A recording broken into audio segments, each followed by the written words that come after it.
So we're getting into the proofs unit of integrated 2.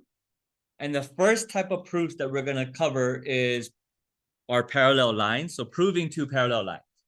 Okay. Are these two lines parallel?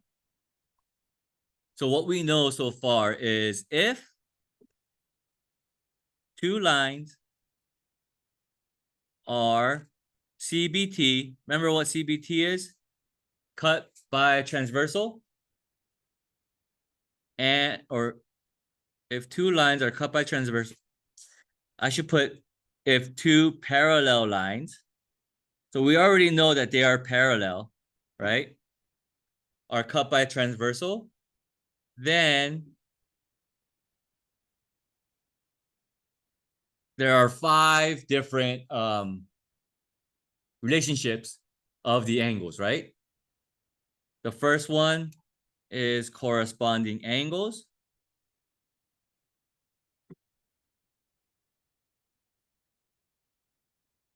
Are congruent, right? The second one would be alternate. I'm gonna just bunch this up. Interior and exterior or exterior angles are congruent. And the third type would be the same side, interior and exterior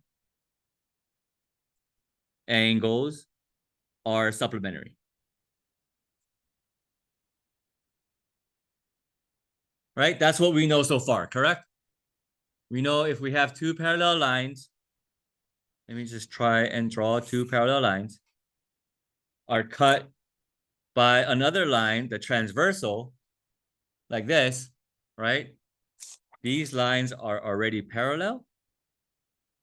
We have these little arrow markings, right, on them. And it's cut by this red transversal. Then I know that all of these angle relationships exist, correct? That was unit 14. But now we're getting into proof, right?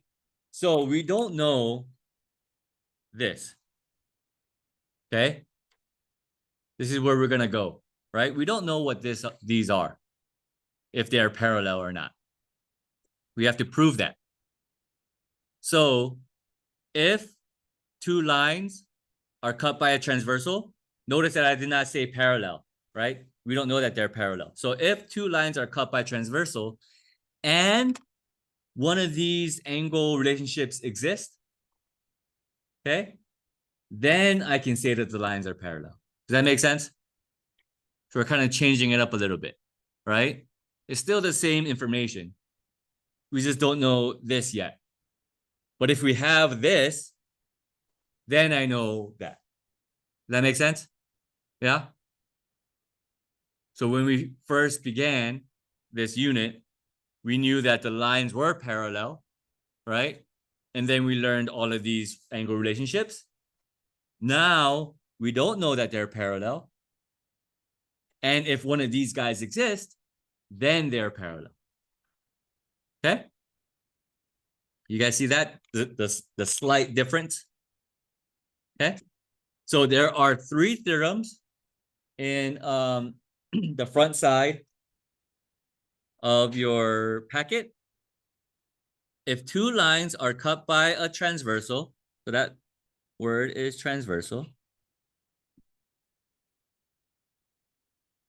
and corresponding angles are congruent. Oh, I should put angles, huh? Okay, if one pair of congruent or corresponding angles are congruent, then the two lines are parallel. Okay, notice the notations. Okay, that's our first theorem. Our second theorem is if two lines are CBT cut by transversal and alternate interior angles, I'm going to also put exterior, are congruent. then the lines are parallel. Okay? And then the last one is the same side interior. If two lines are CBT and same side interior or exterior angles are supplementary, then the lines are parallel. Okay? So going to this column, the first theorem is corresponding angles. So I have to have two lines like that are cut by a transversal like that, right? And I say angle 1 and angle 2. They are congruent, right? If I have this picture, then the lines are parallel. Okay?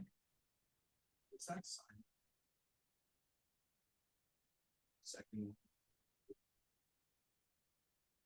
Congruent. Okay? We're gonna get to that.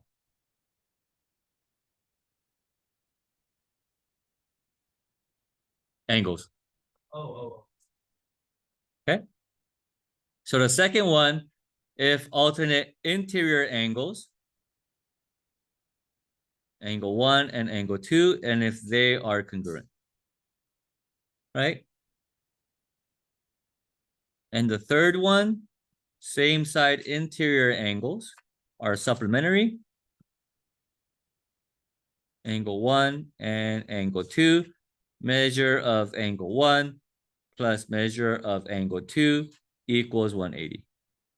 If this happens, right, then they are congruent. All right, or then they are parallel. Okay.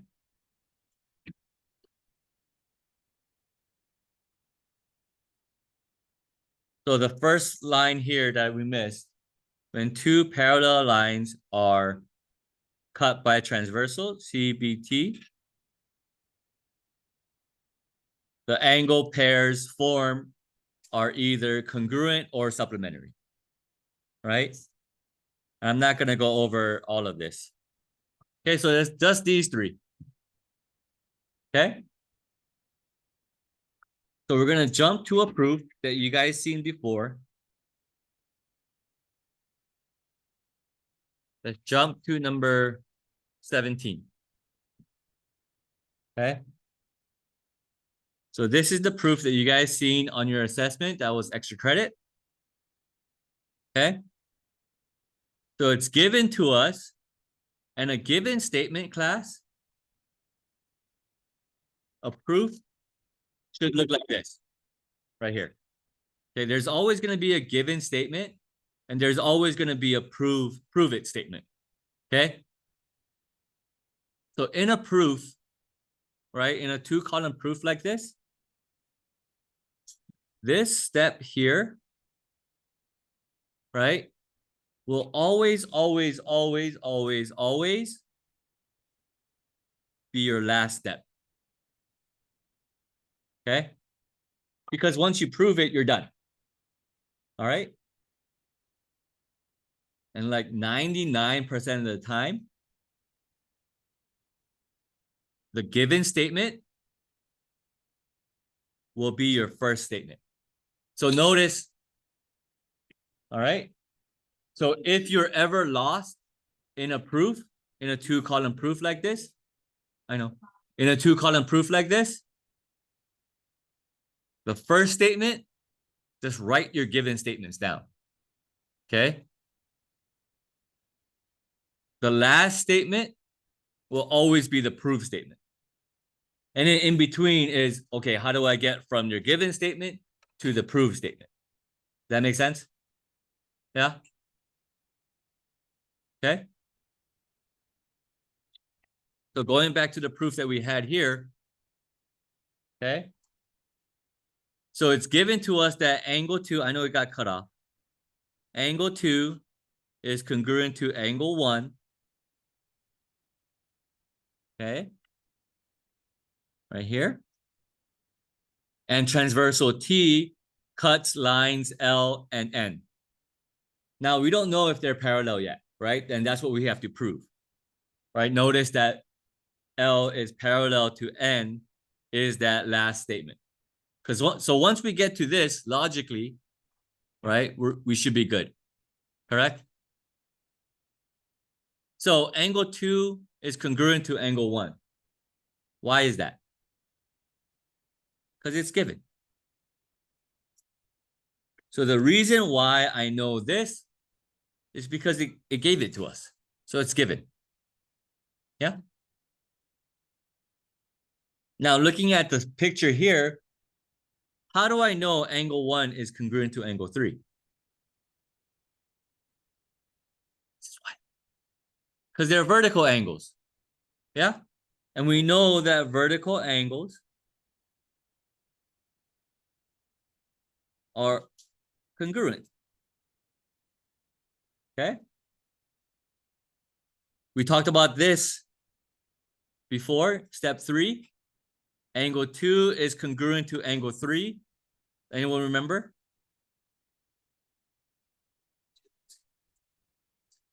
Yeah, because 2 is congruent to 1 and 1 is congruent to 3, therefore 2 is congruent to 3. What is that property called? Transitive. Who said that? Transitive property.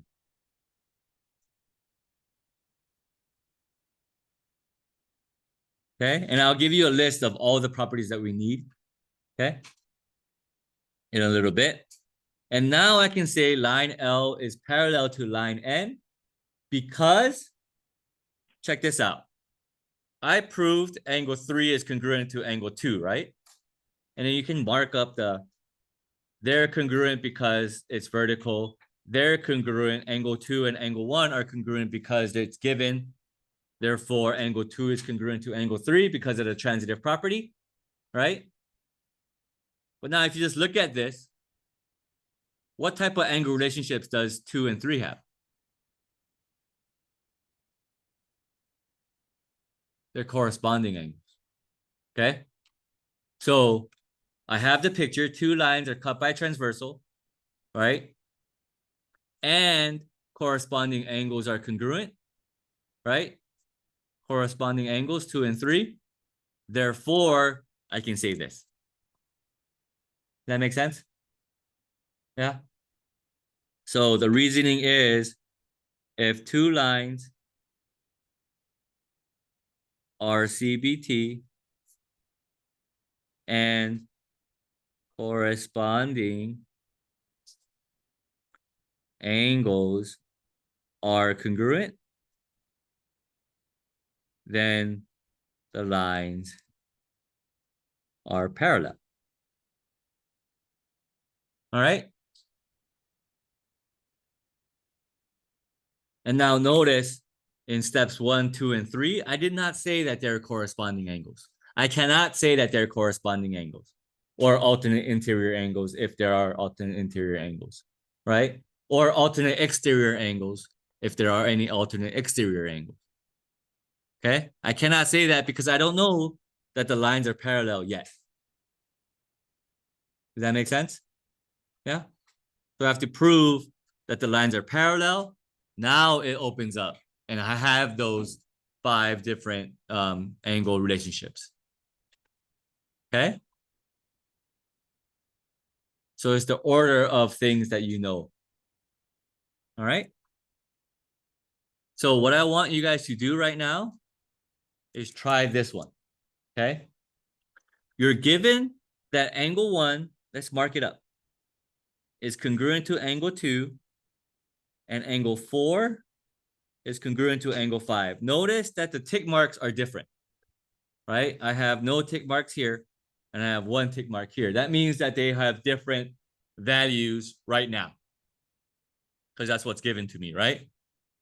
So the question is, what can you prove about PQ and RS? Okay, so what can we say about PQ, and this is Q down here, and RS? Okay, so I'll give you guys about 3 minutes to talk to your partner. So Angle 2 is congruent to angle 5 because they're vertical, right? And we're given that angle 1 is congruent to angle 2. So if this has one tick mark because angle 5 had one tick mark, then angle 1 has one tick mark because angle 2 has one tick mark, right? So now we can say angle 1 is congruent to angle 4, correct?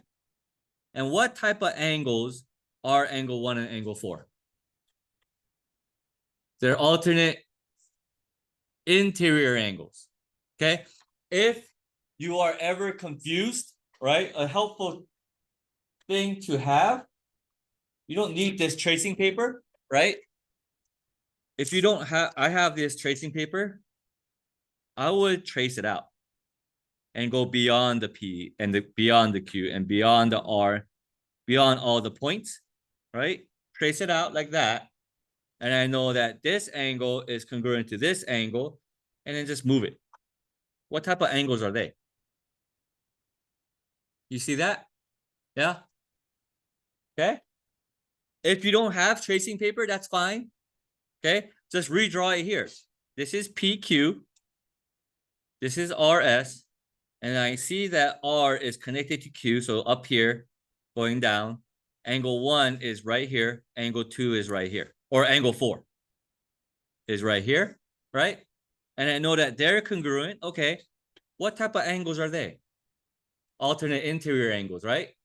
So I can prove that these two lines are parallel because, look, I have two lines that are cut by a transversal, right? And alternate interior angles are congruent. Therefore, these lines are parallel. Cool? Make sense? Yeah? That's the introduction of proofs right there. Okay? If you guys understand that, and this whole worksheet class is just, let's go over like the different types of problems that I can give you. Okay? What two lines are parallel if the given information is true? Let's do number 2. Angle 6 is congruent to angle 4. Okay? Another helpful hint, class, just get like a highlighter. Yeah? Angle 6 is right here. And outline that angle. Okay? Notice that I outlined, you guys can't see the highlighter, but I outlined the angle, right? And then angle 4 is right here. And I outlined that angle as well. Correct? Now you guys can see that these two lines have to be parallel, J and K. Because what type of angles are angle 4 and angle 6? Alternate interior angles. And it's given to me that they're congruent. So I can say that J has to be parallel to K. All right? This part of the question here is number 4. So you guys can go ahead and do that. I'm going to give you guys time.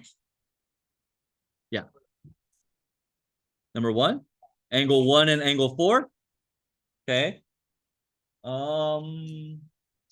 Let me outline the lines, the angle itself. L. So these two guys here, right? So you know what? Let me just draw it like that. Okay, that's angle 1, right? Angle 4 is along the same line here, K. This is K. This is L. And then it's made up of angle or line T. That's 4, correct? Yeah, everybody understand that? Yeah? So what type of angles are they? They're corresponding angles, right? And now it's given to me that they're congruent. So what two lines must be parallel? L and T. So L is parallel to T. Okay? So just redraw it if you guys are ever confused. Yeah. Because there's a lot of fluff that you guys don't need. Right? Fluff. This one is the same thing, but just a different picture. Okay. Draw out the angles. Okay. That'll help. All right. All right. Classifying the pairs as these guys. You guys can do that in your sleep. Right? Name the two lines and the transversal that forms each pair. All we're doing is naming the lines. So angle 2 is created by RS and SQ. You guys see that? Where my finger goes? Yeah. So it's line RS and then angle 3 is made up of PQ and SQ, right? So the two lines are RS and PQ, where my transversal is QS, because QS cuts through these two lines to make that angle. Does that make sense? Yeah. So all we're doing is just naming the lines and naming the transversal. Okay. And remember, the transversal is going to be a part of both angles. All right. The next classifying, just a little different picture. Okay. 19 through 20, you can skip 21. 19 through 20, just state the postulate or state the theorem, write out the theorem. If two lines are cut by transversal and angle 1 and angle 5, what type of angles are they? Corresponding angles are congruent, then the two lines are parallel. So then 18 would be if two lines are CBT and corresponding angles are congruent, then the lines are parallel. Okay? Or you could just put corresponding. Honestly, class, get used to writing this out, because on a proof, I do expect you guys to write this out, right? But for shorthand, you can just put corresponding angles are congruent. Okay? For a shorthand, you guys can just do that. All right? And then